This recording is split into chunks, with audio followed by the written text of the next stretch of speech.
공부 잘하는 애들은 어떤 애들이 잘하나를 생각해 보세요.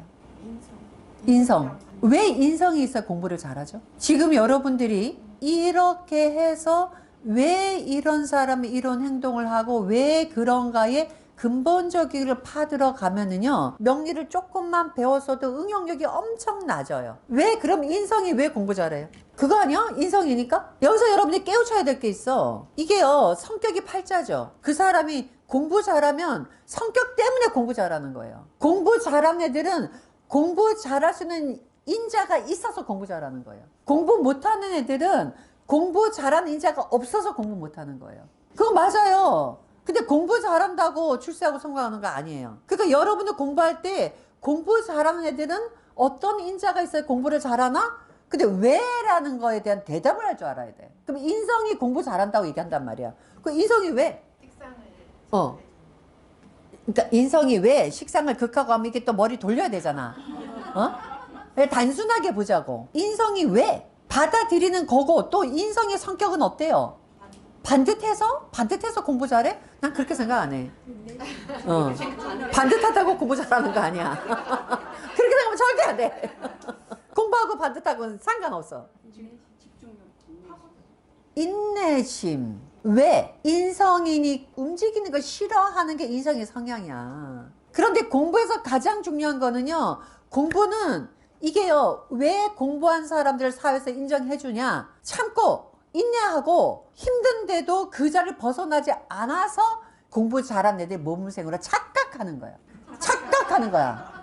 공부 잘하는 거하고 절대 아니야. 공부하고 인간성하고 전혀 상관없어. 식상을 극하는데 식상의 활동이니 인성 자체가 활동성이 약하니까 눌러붙어 앉아.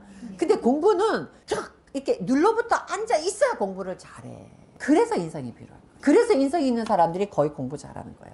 또 하나 뭐가 있어야 돼? 관성이 있어야 돼요. 관성은 또 왜 공부 잘할까? 그러니까 여러분들이 보세요. 모든 원리를 이거를요 해부를 하세요. 그냥 이렇게 인성 있으면 뭐뭐 이렇게 해서 외우지 말고, 아 그런 인자, 왜 성격이 팔자야. 자 그러면 관성이 있는 애들이 또 명문대 들어가. 왜 그럴까? 이게요, 공부는요 내가 하고 싶은 걸 참고 너무 힘들게 공부했거든. 진짜 공부하는 애들이요, 이게 사법고시 보잖아요. 그러면 그들도 나름대로 인정을 해주는 게 토해. 공부를 너무 막 이거를 막 하다 보니까 나중에 막 구토하고요. 그 정신병자가 되기도 해요. 그러니까 그 고통받은 애들끼리는 통해. 그게 뭐야? 관성이야. 명예야. 그래서 걔네 명예를 추구했기 때문에 그 관이 뭐예요? 화가. 나를 억제하는 거잖아. 그래서 공부 잘한 애들은 나를 억제하고 참을성, 이게 있어야 공부 잘하니까 우선 그거를 보라 이 말이야. 사주에 있어. 그러면 공부 잘하는 애야. 근데 얘는 어떤 애야? 그러니까 그래서 중요한 게 뭐냐면 사주에서 이게 근본으로 아까 얘기했던 공부할 수 있는 사람이라지 운만 나면 가는 거지, 얘는 공부 안 해. 그러니까 얘가 운만 났다고 공부 잘했다는 아니다. 자, 이 사주가 금을 만났어요. 그럼 이게 어떻게 돼요? 아까처럼 이 사람이 식신생자로 가서 재성은 아주 많잖아. 내 힘은 부족하죠. 그러니까 뭐예요? 뿔이 있으면 제다 신약 잘 안 봐요. 제다 신약은 운이 들어와도 큰 부자 안 됩니다. 내가 신약 제왕과 제다 신약은 달라.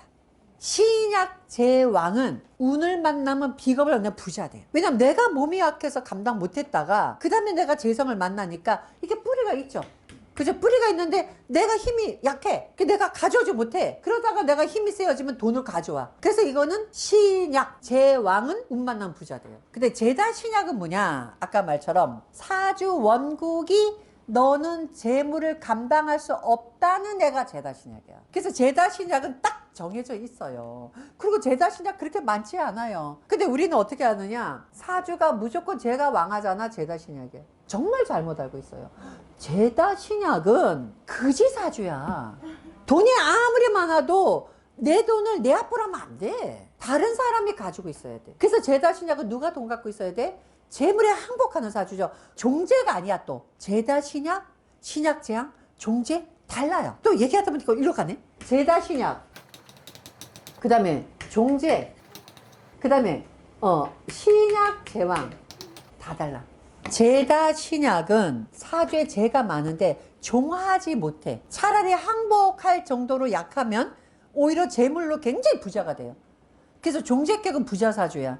제다 신약은요, 돈이 있어도 못 가져. 그래서 요 사주는 뭐냐? 내가 신약해서 재물 감당이 안 된다. 내가 신약해서 재물 감당이 안 된다. 그러니까 뭐예요? 내 돈을 내가 가지면 안 돼. 그래서 내가 이걸 가지면 내가 얘한테 치여서 죽어. 그래서 내가 뭐예요? 내가 돈을 가지지 않고 내가 신약하니까 쟤를 감당 안 되죠. 쟤는 커. 그럼 남자한테 쟤는 뭐가 되죠? 여자도 되지. 그래서 여자한테 재물을 바쳐야 돼. 여자가 돈을 가져야 돼. 그래서 이 사주는 여자한테 제일 좋은 사주다. 근데 실제로 제다 신약 만나잖아요. 운 좋잖아요. 다 여자가 재산 관리합니다. 다 여자 앞으로 돼 있어요. 얼마나 좋아. 남자는 돈을 벌어서 여자한테 다 줘요. 근데 그 재산을 여자가 다 관리해. 그리고 문서도 다 여자 앞으로 돼 있어요. 이 제다 신약이에요. 신약 제왕은 내가 몸이 약해서 재물을 못 가져. 운을 만나죠. 가져요. 근데 이 사람이 뭐야? 신약 제왕이에요. 쟤는 크잖아. 근데 이 사람이 운에서 금을 만났어. 그럼 뭐예요? 돈은 많아져. 돈은 많아져. 돈으로는 출세해. 그런데 만약에 이 사람이 신운을 만났어, 유운을 만났어, 금이죠. 그죠? 그럼 어떤 현상이 일어나는가 보자는 거예요. 자, 이 사람은 지금 겨울에 태어났어. 차가워. 그런데 금을 만났으니 나는 힘이 있어졌어. 나는 힘이 있어졌는데 뭐가? 물이 많아졌잖아. 물이 많아지고 금이 들어서 목을 쳤죠. 그럼 이렇게 되면 인중이는 병화가 꺼져요. 인중이 병화가 꺼지죠. 그럼 뭐예요? 겨울에 추워. 그나마 내가 있었던 불씨마저 꺼져. 그래서 이런 형태가 되죠. 그럼 어떻게 되냐? 돈은 있는데 나는 따뜻한 게 하나도 없어. 그래서 내가 바깥에서 내가 굉장히 돈이 많아서 으시덕거리고 집에 들어왔는데 나를 반겨준 사람은 아무도 없어요. 자식도 떠나 부인도 떠나 아무도 내 옆에 남아있지 않습니다. 그래서 결국 이 사람은 돈으로는 성공했지만 당신은 너무 외롭고 허전하고, 그죠? 그럼 인생이 뭐야? 아무것도 아니지. 이게 바로 요 사주가 달라진 거예요. 근데 만약에 요 사주가 화를 만났다. 돈은 상관없이 나는 편안한 거예요. 화를 만났으니. 재물 상관없이 나는 편안한 거예요. 그래서 우리가 신강신약을 보는 거는 그 사람의 능력을 보는 것이고, 조가 잘 맞고 이렇게 잘 맞잖아요? 그러면 그 모양을 갖춰서 행복한 거예요. 건강한 거. 만약에 이 사람이 요 운에서 나는 돈은 가졌지만 잘못하면 건강은 가요. 왜? 조가 안 맞잖아. 그래서 여기서 궁퉁에서는 이 조를 말한 거예요. 그래서 궁퉁에서는 이 사람이 반드시 돈이 많다, 성공한다, 출세한 것보다 이게 가장 근본을 본 거는 결국은 아무리 돈 많고 아무리 출세해도 사람은 가면 끝이야. 불행하게 살다 가느냐, 행복하게 살다 가느냐는 그는 자기가 느끼면서 가는 것이지, 사실은 바깥에 남는 거는 사람들이 보는 거는 그 사람의 겉모습만 본 거예요. 근데 궁퉁은 뭐예요? 속모습을 본 거예요. 그래서 궁퉁을 알잖아. 그럼 그 사람이 행복했다, 불행했다, 마음은 어떻다, 또 이 사람을 만난 상대는 어떻다가 나와요. 그래서 궁퉁은 심리에서는 궁퉁이 굉장히 중요합니다. 그래서 이 궁퉁을 우리가 간추려서 말한 것이 물상인 것이고, 아시겠죠? 그래서 이런 부분에서 궁통은 또 이거를 갖고 논하기 때문에 궁통은 자연을 본 것이구나. 그래서 우리가 보통 말하는 신강신약하고 조금 차원이 달라서 여기서 느껴지는 이 부분이 신강신약보다 더 한 단계 높은 건 궁통입니다. 신강신약의 조건은 이거는요, 능력이에요. 능력이에요. 우리가 용신을 볼 때에 처음에는 용신이 하나라고 여러분이 봐요. 그러니까 내 사주에서 용신이 하나가 있다. 그러면 내가 그 하나를 위해서 다 해결. 제가 가장 의문이 그거였거든요. 만약에 내가 사주에서 용신 운이 들어왔어. 운이 좋아. 다 좋아요? 명리를 우리가 정확하게 보자면 이것에 대해서 비판도 할 줄 알아야 되고, 여기에 모순점이 뭔가도 우리가 알아야 돼요. 그래야지 사주 공부를 확실하게 해요. 그러면 용신이 들어왔으면 그러면은 다 좋아요? 그러면 부인도 좋고, 그 다음에 아이도 좋고, 내가 회사 생활도 잘 되고, 몸도 건강하고, 그런가요? 사실 역학을 말할 때 가장 어려운 게 이거예요. 처음에는 모르죠. 모르니까 어떻게 해요? 용신이 들어오면은 다 좋아. 상담하러 왔어. 그러면 이사를 해야 돼. 용신운이잖아? 이사하면 좋아. 직장? 좋아. 부부 사이? 좋아. 자식? 좋아. 자, 나쁜 운이 들어왔어. 그러면 돈 안 돼. 그리고 배우자 안 좋아. 다 나쁜가요? 그럼 용신이 개념이 뭔가를 우리가 알아야 사주 볼 때 용신을 잡을 거 아닙니까? 용신의 개념이 뭐예요? 그러니까 뭐의 쓸모? 그러니까 그 쓸모가 어디에 쓸모야? 나의 뭐에? 나의 일. 그러면 일은 잘 되는데 배우자가 나쁘면, 내가 일은 잘 나가 그런 사람 있잖아요. 일은 무지 잘 돼, 그냥 성공했어. 근데 배우자 사이는 너무 나빠. 그 부인 때문에 너무 힘들어. 예전에 한번 또 얘기했지만은 이 사람은 대학 교수예요. 굉장히 유명한 대학 교수예요. 엄청 잘 나가. 그래서 자기는 사회적으로 성공했어. 근데 부인이 주식해갖고 집을 완전히 다 날려버렸어. 이 남자 그걸 모르고 살다가 어느 날 차압이 들어온 거예요. 그래갖고 세상에 부인이 집을 다 날려버렸어요. 이 사람 성공한 거야, 실패한 거야? 아니, 교수로 성공했는데 대외적으로 성공했잖아요. 그리고 이 얘기를 아무한테도 못해. 왜냐하면 사회적인 체면이 있으니까. 그 부인하고 살아요. 결혼생활 유지해요. 그리고는 바깥에 나갈 때는 부인 행세를 해요. 집에 들어오잖아? 쳐다보지도 않아. 자, 이런 사주란 말이야. 그럼 그 사람이 바깥에서 보잖아요? 성공한 사람 아닙니까? 근데 집은 엉망진창이야. 돈도 없어, 실제. 그때 과연 이거를 뭐로 볼 것인가? 불행하다. 아, 성공했다니까? 어?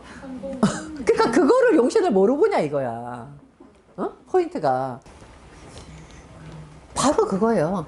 신강신약은 결국 능력이에요. 그래서 왜 신강신약이 잘 맞았냐면은 사람들은 행복을 찾는 것이 아니라 내가 언제 출세하느냐, 언제 돈 많이 버느냐를 사람들은 위주로 봤기 때문에, 그래서 신강신약이 옛날에 잘 맞았어요. 그 신강신약으로 얘기해줘도 됐어. 왜냐? 예전에는 어떤 시대였냐면 남자가 출세하고 성공하잖아요. 그럼 부인한테 잘못해도 용서가 되는 시대였어. 요즘엔 남편이 아무리 출세하고 성공해도 내가 불행하면 불행한 거야. 그거를 이제는 바깥에서 말하는 시대가 온 거야. 시대가 달라졌어. 그래서 이제는 상담하는 게 달라졌다 이 말이야. 그래서 상담하는 게 달라졌기 때문에 특히 여자는 뭐예요? 내가 행복해야 돼. 궁통은요, 그거를 보여주는 거야. 근데 이제 근본적인 우리가 행복이라는 거, 과연 용시의 눈에서 나는 아까 성공하고 나는 돈은 많지만 내 자식이 불행해, 내 부인하고 사이가 안 좋아, 예, 그거를 우리가 어떻게 보느냐. 그래서 용신이 다 다르다예요. 만약에 용신이 억부 용신 똑같고 조용신 똑같은 이런 사람은 성공도 하고 행복해. 근데 억부하고 조가 다르죠? 행복하지 않아. 출세는 해도 행복하지 않아.